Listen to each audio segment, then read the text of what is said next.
Rosa says, "Hi, Raf. Thanks so much for the lecture. There's something I really wanted to ask, but we ran out of time. I realise this is $1 million how long is a piece of string question, but here goes. Do you guys have a bit of a template or a rough guesstimate or estimate or budget sheet or template of costs associated with opening a studio? I totally understand there are so many variables to something like that, similar to buying a house, I guess, but maybe as an average ballpark or at least a list of things to consider in the budget. This is something I'm aspiring to for the mid to long term, but I'm very interested in gathering as much info as I can ahead of time. Thanks in advance, Raf." Well, Rosa, I've opened I've opened 2 of my own studios and also set up our Northcote campus here with a lot of help from my team.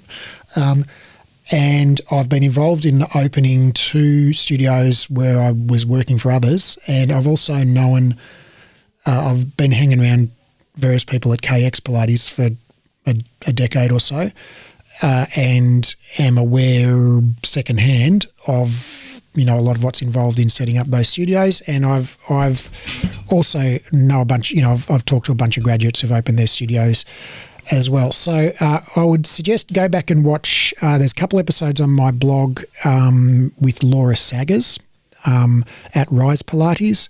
I recommend you go watch those. We talk about setting up a studio. Also one with Kat Webb talking about setting up Good Times Pilates. So go watch those.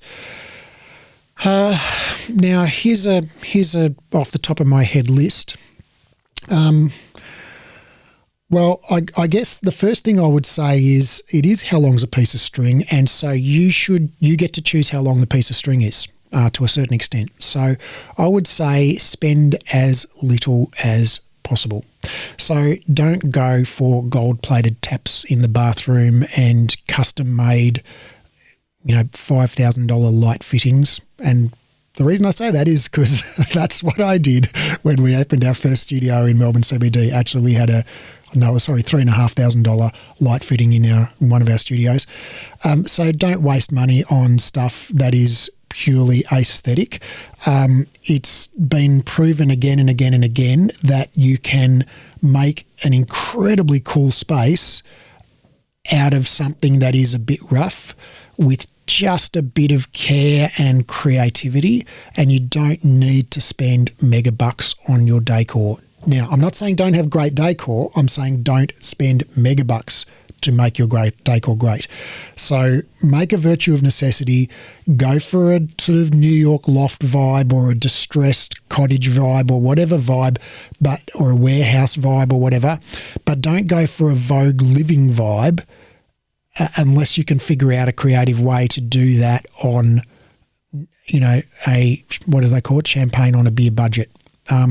So yeah, my first caution is don't just give your architect a blank check and have a real strict budget. I would say you should expect to basically find a place with good bones, by which I mean good natural light, good flooring, exposed brick or nice, walls of some kind, maybe nice something overhead that looks nice, whether it's exposed beams or even like exposed air conditioning ducting and stuff can look really cool. So basically try and find a place that's going to require the minimum intervention to make it good. Now, if it's got daggy 1990s carpet on the floor, that's fine, but pull up the carpet, look underneath. Are there beautiful floorboards that just need a bit of a polish, or is there concrete that you could just polish? In which case, you should expect to basically carpet / polishing floorboards, erect a few stud walls, to separate out the reception area from the studio area, couple of mirrors. You're probably going to have to do something basic to the bathrooms, and a couple of coats of paint and a sign out the front. So I'm going to say that should, cost you, guesstimate $40,000, $30,000, something like that. Then you're going to need, and that's if you budget hard on that. So be stingy. Then you're going to need a lease, and you're going to pay a lease bond. So you probably need to pay somewhere between 3 and 6 months bond rent as bond. So you need to pay probably 3 months rent up front, or first and last months, probably 3 months rent up front, plus another 3 to 6 months rent as bond. And so that is pretty significant. I can't tell you exactly what the commercial rents are going to be around your area, but don't choose a retail space that's on ground level unless it's a really good deal. I would choose one up on the first floor probably, as long as it's got its own street frontage, like a discrete entrance, because it's way cheaper if you get it on the first floor instead of ground level retail. At Northcote we pay something like $65,000 a year, and that's for 300 square metres, so you won't need that much, but you'll be probably in a more high traffic area than we are, because passing trade is important for you, where it's not for us. So, that probably sounds roughly kind of sort of about the ballpark of rent that you should be paying. Might be plus or minus $20,000 though, depending on which part of Australia you're in and which part of the city you're in, or town, or whatever. And so then you need to pay that. Then you'll need to have equipment, and I would recommend you lease reformers. Even if you have the cash to buy them, I would recommend you lease them. So that is, you basically get a loan. You put down 20% or whatever of the cash, and then you borrow the rest and pay that off over time and use the reformers as security for that. And reformers are, you can buy Allegro 2s, the sexy ones, for $6,500 each, or you can buy, Pilates health equipment ones that we have at Northcote. I think are freaking awesome, and they're like $3,500 each, or they were when we bought them. And if you're buying 12 or 14 of those suckers, like that extra $3,000 makes a big difference to your bottom line. So I would seriously consider buying a better value equipment rather than going for the Vogue Living one, because honestly, in my experience, clients don't care. They just want something good. Once it's good, they don't even notice it. They don't even see it. As long as it works well and it's robust, you definitely want solid commercial equipment that functions. And the reason I would lease that is that even if you have the money, leasing it means you can keep the money in case you need it. Then you're going to need a few things like website, booking system, merchant gateway, stuff like that. All of that's pretty cheap. I wouldn't spend mega bucks on that. I would, preferably get a DIY website in WordPress or Wix or Squarespace or something and just drag and drop it yourself. I would either just get a friend to take some photos on her iPhone, or even better, DSLR camera, or just go to like shutterstock.com and get some photos. I wouldn't pay a professional photographer and get models and all of that, because again, people won't notice it. I honestly think like these are kind of just vanity things that people do. It's like, yeah, everyone wants it to look beautiful, but it's been shown abundantly that in many industries that looking beautiful doesn't equal an effective website that delivers clients to your business. Like, look at Amazon, but ugly does like $20 billion a week in sales or something ridiculous. It doesn't have to look incredibly beautiful to be effective. So it needs to be effective, but you don't need to spend $10,000 on a photo shoot to have it looking good enough to do the job. You need something to save yourself money is please check your council permit status before you sign a lease. Do not sign a lease until you've checked with the council and had written by the council and signed by a specific person at the council, confirmation of the permit status or zoning status for that premises, that you can run commercial Pilates classes there. If you don't have that permit yet and you have to apply for a permit, that process can take a day. No, it won't take a day. It could take a month, could take 6 months. At Northcote, it took us 15 months to get our council permit.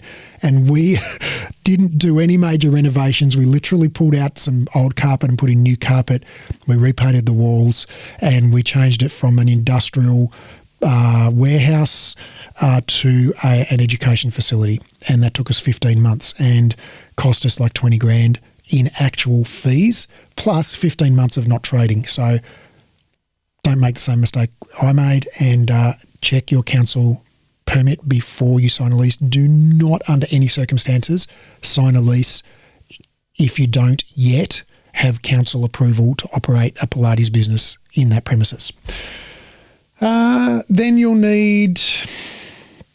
What else do you need? You need some marketing collateral, a logo, a business name, some fonts and all that. Don't go and spend $10,000 at, Acme graphic design firm. Just get someone on Upwork to do it for you for $100. Like, just get yourself a cheap logo, get yourself some, cheap brand colours and fonts and things. Don't spend mega bucks on it. At this stage, that's not going to be the make or break thing for your business. Then you'll need to hire staff, and so you'll need a lawyer. You'll need someone to draw up contracts for your staff and things. You'll need an accountant, someone to make sure that you're paying your PAYG tax and superannuation and all that stuff, and a bookkeeper.